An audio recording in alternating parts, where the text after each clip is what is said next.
आपको पता है इंडिया के हाईवेज पर दौड़ने वाला हर तीसरा ट्रक या बस अशोक लीलैंड का है। ये सिर्फ एक कंपनी नहीं है बल्कि देश के ट्रांसपोर्ट सिस्टम की बैकबोन है। चाहे मुंबई की आइकॉनिक डबल डेकर बस हो या इंडियन आर्मी का स्टैलियन ट्रक या फिर स्कूल के बच्चों को सुरक्षित घर पहुंचाने वाली ये सनशाइन बसेस, अशोक लीलैंड हमारे हर सफर का हिस्सा है। लेकिन दुनिया के वन ऑफ द लार्जेस्ट बस और ट्रक मैन्युफैक्चरर्स में अपनी जगह बनाने वाली इस कंपनी की शुरुआत इतनी आसान नहीं थी।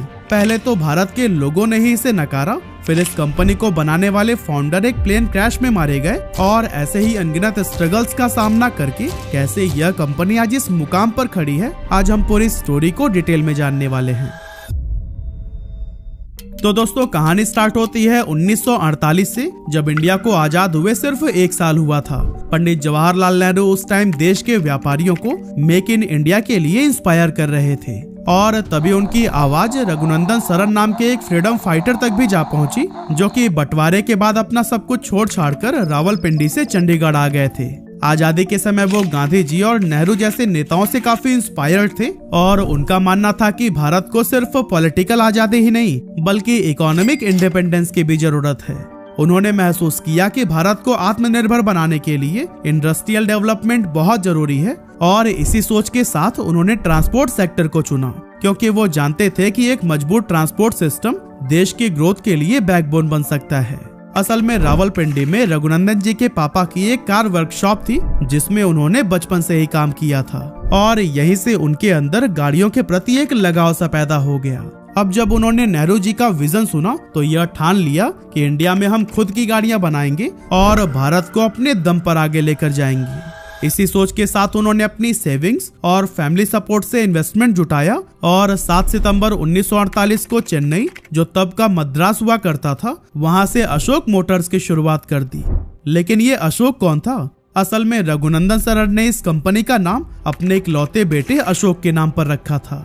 लेकिन यहाँ एक चीज ये भी समझ नहीं आई कि जब रघुनंदन सरन चंडीगढ़ में रहते थे तो उन्होंने चेन्नई जाकर कंपनी स्टार्ट क्यों की। असल में इसके पीछे 2 मेजर रीजंस थे। पहला ये कि उस समय चंडीगढ़ में इंडस्ट्री के लिए जरूरी इंफ्रास्ट्रक्चर और रिसोर्सेज मौजूद नहीं थे, जबकि चेन्नई एक इंडस्ट्रियल हब बनता जा रहा था जहां कई सारी फॉरेन कंपनीज अपने प्रोडक्शन सेंटर सेटअप कर रही थी। इसीलिए कंपनी का हेड ऑफिस चेन्नई के राजाजी सलाई इलाके में बनाया गया, जो कि आज भी वहीं पर मौजूद है। शुरुआत में अशोक मोटर्स ने इंग्लैंड से पार्ट्स को इंपोर्ट करके ऑस्टिन A40 कार्स को असेंबल किया और अपने देश में बेचना स्टार्ट कर दिया।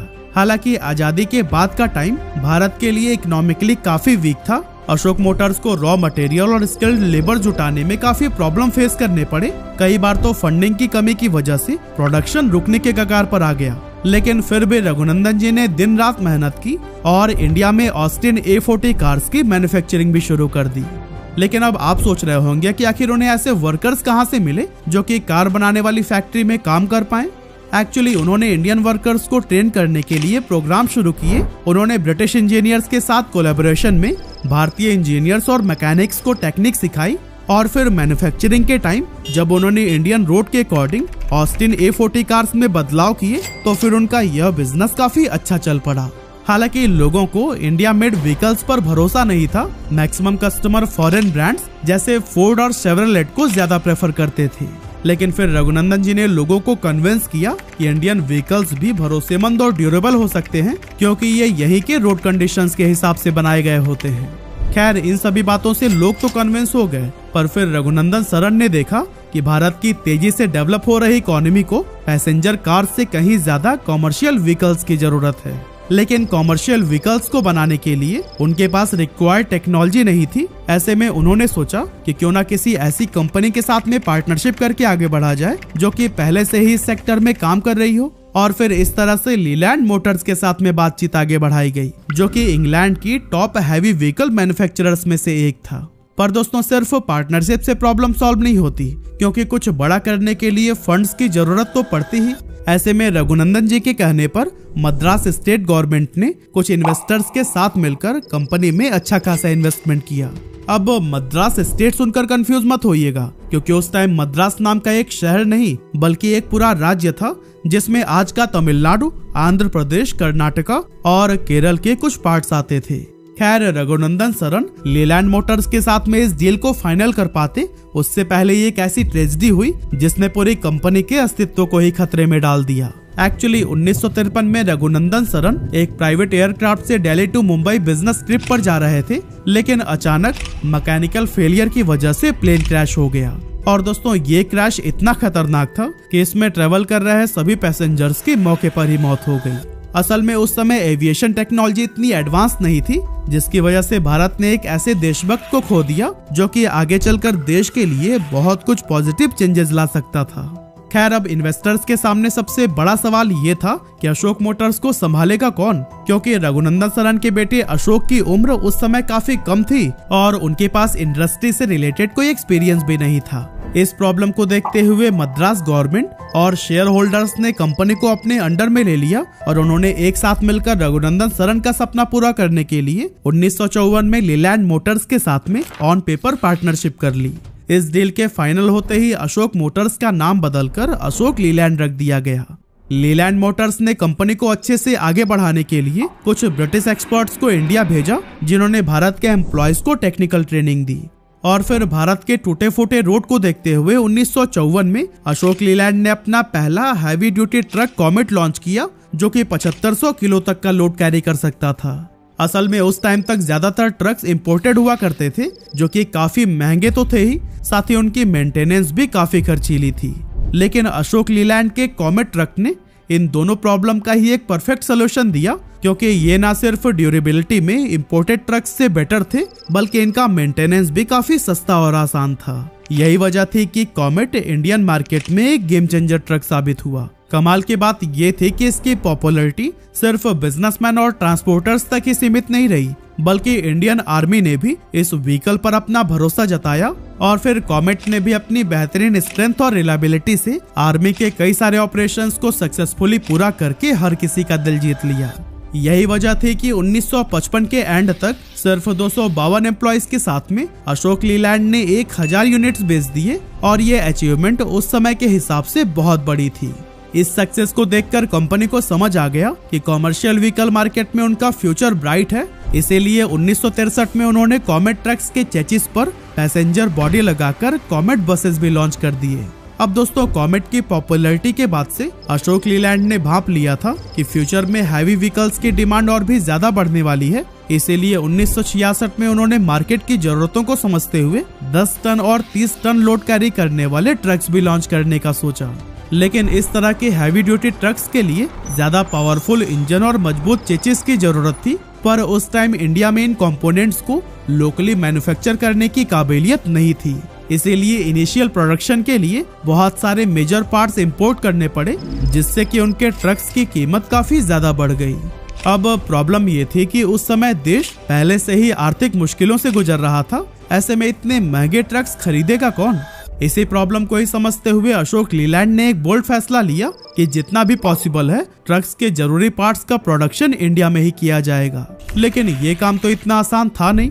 इसके लिए अशोक लीलैंड ने लोकल कंपनीज और एम्प्लॉयज को ट्रेन करना शुरू कर दिया, ताकि वो हाई क्वालिटी पार्ट्स को देश के अंदर ही मैन्युफैक्चर कर सके। इस तरह धीरे धीरे इंपोर्टेड पार्ट्स पर डिपेंडेंसी कम होने लगी और कंपनी की प्रोडक्शन कॉस्ट भी काफी हद तक घट गई। इसके बाद से 1967 में कंपनी के ऑपरेशंस की 20वीं सालगिरह पर अशोक लीलैंड ने Titan double decker bus launch की। बेसिकली ये बस अर्बन ट्रांसपोर्ट के लिए डिजाइन की गई थी, जो पहले सिर्फ अमेरिका और टेक्नोलॉजिकली एडवांस देशों में देखने को मिलती थी। Titan double decker bus Mumbai और इस तरह के बड़े और भीड़ भाड़ वाले शहरों के लिए किसी वरदान से कम नहीं थी। इससे न सिर्फ ट्रैफिक काफी कम हुआ, बल्कि लोगों का सफर भी पहले से ज्यादा कंफर्टेबल हो गया। यहाँ तक कि आज भी मुंबई में टाइटन सीरीज बसेस का एक अलग ही चार्म देखने को मिलता है। अब दोस्तों, इसी दौरान अशोक लीलैंड ने एक और बड़ी प्रॉब्लम को टारगेट किया, कॉमर्शियल व्हीकल्स में मैनुअल स्टीयरिंग। ट्रक और बस ड्राइवर्स सड़कों पर घंटों लंबा सफर तय करते थे और मैनुअल स्टीयरिंग उनके लिए सबसे बड़ी चुनौती बन जाती थी। अब हल्की गाड़ियां तो जैसे तैसे मैनेज हो जाती थी, लेकिन बड़े और भारी कॉमर्शियल व्हीकल्स चलाते समय स्टीयरिंग घुमाना काफी मुश्किल होता था। खासकर जब गाड़ी मोड़नी हो या पार करनी हो तो ड्राइवर को पूरी ताकत लगानी पड़ती थी।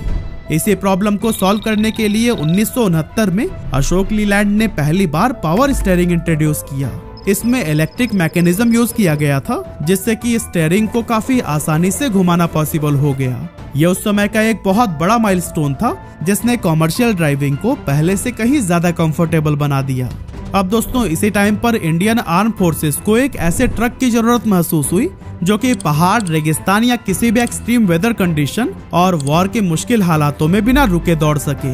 ऐसे में कंपनी ने इंडियन आर्मी के लिए एक स्पेशल ट्रक डिजाइन करना शुरू किया जो कि इन सभी क्रिटिकल कंडीशंस को आसानी से हैंडल कर सके। लेकिन असल परीक्षा तो तब शुरू हुई जब इस ट्रक का टेस्टिंग फेज आया। कभी रेगिस्तान की तपती गर्मी में से चलाया गया तो कभी ऊंचाई वाले बर्फीले इलाकों में। भारी वजन के साथ स्टीप चढ़ाई की गई और तेज रफ्तार पर बैलेंस टेस्ट किया गया। लेकिन बार बार ट्रायल्स के दौरान कुछ न कुछ गड़बड़ी हो जाती, पर फिर भी अशोक लीलैंड की टीम ने हार नहीं मानी। हर फेलियर से सीखते हुए उन्होंने डिजाइन में लगातार सुधार किए और नए नए मॉडिफिकेशंस करते गए। और फिर दोस्तों आखिरकार महीनों की मेहनत के बाद 1970 में हिप्पो ट्रिपर नाम से वो ट्रक लॉन्च किया गया, जिसने इंडियन आर्मी की ऑपरेशनल कैपेसिटी को कई गुना बढ़ा दिया। लेकिन फिर आया साल 1973, जो कि अशोक लीलैंड के लिए एक मुश्किल दौर साबित हुआ, क्योंकि इस साल लीलैंड मोटर्स, जिसका नाम अब ब्रिटिश लीलैंड हो गया था, उसने अशोक लीलैंड के साथ में अपना कोलैबोरेशन खत्म कर दिया। असल में 1970s के दौरान British Leyland serious financial problem में फंसकर कर्ज में डूबता जा रहा था और फिर इस प्रॉब्लम को देखते हुए 1975 में ब्रिटिश गवर्नमेंट ने इसे अपने कंट्रोल में ले लिया और फिर इसी साल ब्रिटिश लीलैंड ने अशोक लीलैंड के साथ में अपनी पार्टनरशिप भी खत्म कर दी। हालांकि पार्टनरशिप खत्म होने के बावजूद अशोक लीलैंड ने लीलैंड नाम को बरकरार रखा, क्योंकि ये अब सिर्फ एक नाम नहीं बल्कि कंपनी की पहचान बन चुका था। इस मुश्किल समय में भी अशोक लीलैंड ने अपनी इनोवेशन को अपना हथियार बनाए रखा। यही वजह थी कि पार्टनरशिप खत्म होने के बावजूद भी 1976 अशोक लीलैंड के लिए एक बेहतरीन साल साबित हुआ, क्योंकि इसी साल पब्लिक ट्रांसपोर्ट में बढ़ती जरूरतों को समझते हुए कंपनी ने वाइकिंग बस की शुरुआत की। इस बस की सबसे खास बात थी इसकी ड्यूरेबिलिटी और फ्यूल एफिशिएंसी, जिसने इसे स्कूल, कॉलेजेस और गवर्नमेंट ट्रांसपोर्ट सिस्टम्स के बीच में सुपर हिट बना दिया। लेकिन दोस्तों बस सेगमेंट में इनोवेशंस की कहानी यहीं पर नहीं रुकी। 1978 में कंपनी ने चीता लॉन्च किया, जो कि इंडिया की पहली रियर इंजन बस थी।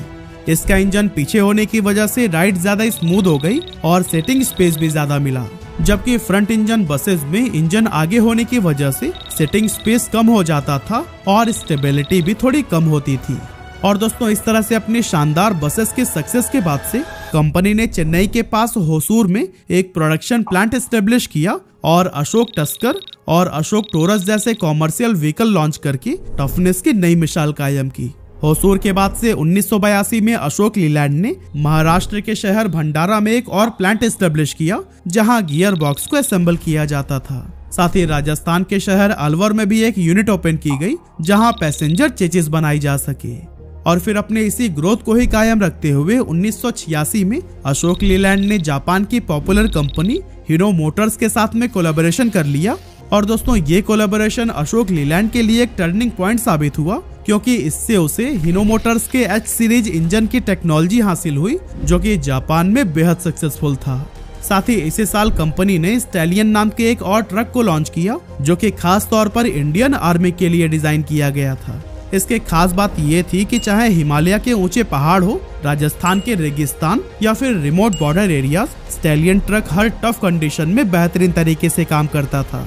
लेकिन दोस्तों इतने कमाल के व्हीकल्स होने के बावजूद 1980s में अशोक लीलैंड कई सारी मुश्किलों का सामना भी कर रहा था, क्योंकि टाटा मोटर्स और इसी तरह के कई सारे इंडियन ब्रांड्स तेजी से ग्रो कर रहे थे, जिससे अशोक लीलैंड को टफ कंपटीशन मिलने लगा। ऊपर से ग्लोबल आर्थिक मंदी ने कॉमर्शियल व्हीकल इंडस्ट्री पर गहरा असर डाला और फिर समय के साथ सिचुएशन इतनी बिगड़ गई कि अशोक लीलैंड भारी कर्ज में डूब गई।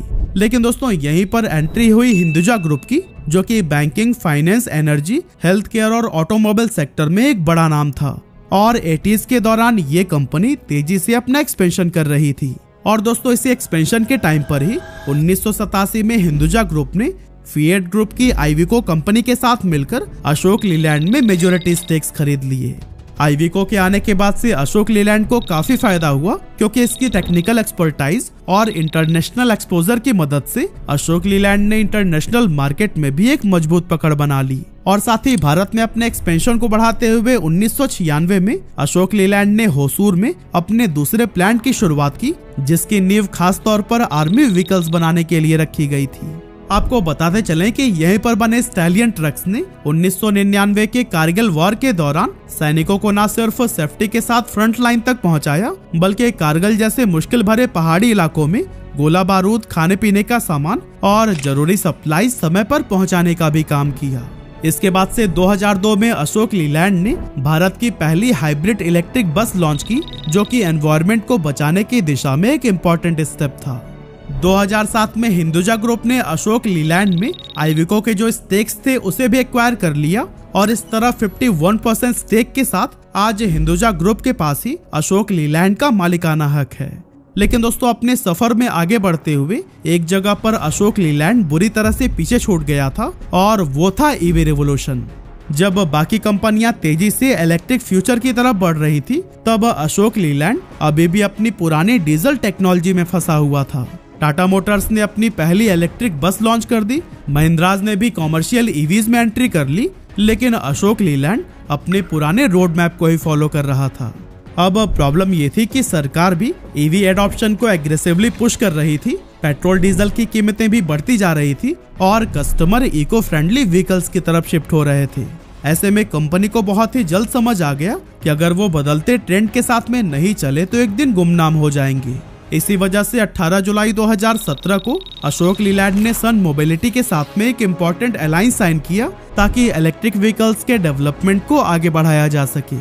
अब अगर हम फिलहाल की बात करें तो अशोक लीलैंड बस बनाने वाली दुनिया की तीसरी सबसे बड़ी कंपनी है, और रही बात कॉमर्शियल व्हीकल्स की, तो यहाँ भी वह भारत की दूसरी सबसे बड़ी कंपनी है।